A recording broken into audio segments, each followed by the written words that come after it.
Probably project better. This is a poem that Bobby Lamming, who is a friend of several of us here, she can't be here today, so she sent this to Chris. It was sent to Roy to read, but he chickened out and said, He delegated.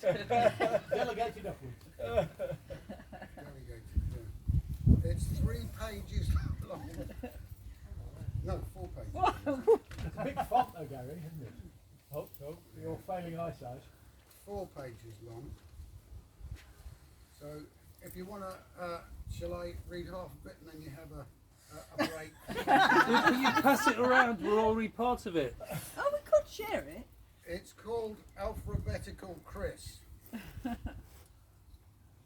What's in a name? As I think Shakespeare put it. C is for Chris. And C is for Cymru, of course, which in that difficult druidic language called Cymriga, Cymric, that most of us can't pronounce, means Wales. And C is for chemist. Let's not forget that. This is followed by H for the heart, cozying up close to Cymru and Cymraeg. Which is you. right? Welsh, all these Welsh words. Which is perfectly natural, all things considered. And next comes R, standing, I think, for the 3 R's, if one may put it like that, writing, reading and arithmetic, because we've a scientist here, a bookworm, and a pragmatist, as well as an author. And so that's your R. Next comes I, that signifies ego, of which Chris hasn't a lot. And I is for ink too, which isn't much on the scene either, though it may have been once before E-Tech days. And so we come to S. That stands for sincerity, as well as for silence, a particular silence inside the laughs, where the deep thoughts lie, not fast spoken. But S is for smiles too, and that spells Chris. And so on to Evans. E is for Evans, endeavour and endurance, without which writers and teachers won't last long. E stands also for England and English, which complicate things if you're coming from Wales. Bringing on V for victory, a rare kind of V that in Welsh is an F, standing for family and father and friend, and Fee, who's ever her own self, but part of Chris too. And this brings us to A for author, of course, but also applause, with the following N as a special sort of sign, meaning nothing's phony here.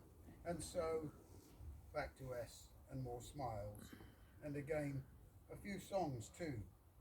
The Welsh love their music, and that spells Evans. I'm halfway through now. Hold on. Pause. Did I put the kettle on? You're doing fine. But what are we to do with that business of Toffer? T-O-P-H-E-R. Is it right to leave it out, with its T for teller of stories, and for teaching man, as it's O as the marker of decades. Chris's 7th O having just been clocked in, and there's that P standing for parents and patience, and also for passion. So that naturally there's H again, keeping close beside H for the heart. And the E after that, well this time I think E stands for everything.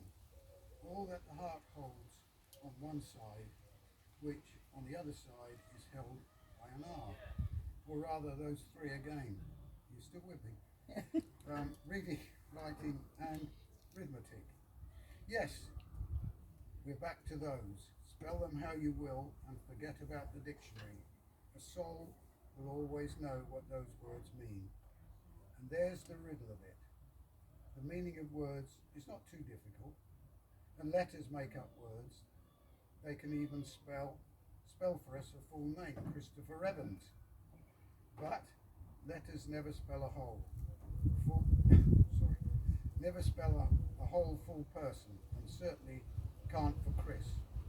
He's far too much for that. They only act as a rough and ready signpost, pointing directions, and sometimes at their best, nudge us to take note of some local feature, a landmark we wouldn't want to miss, like this one. Happy birthday, Chris. Hey, happy birthday.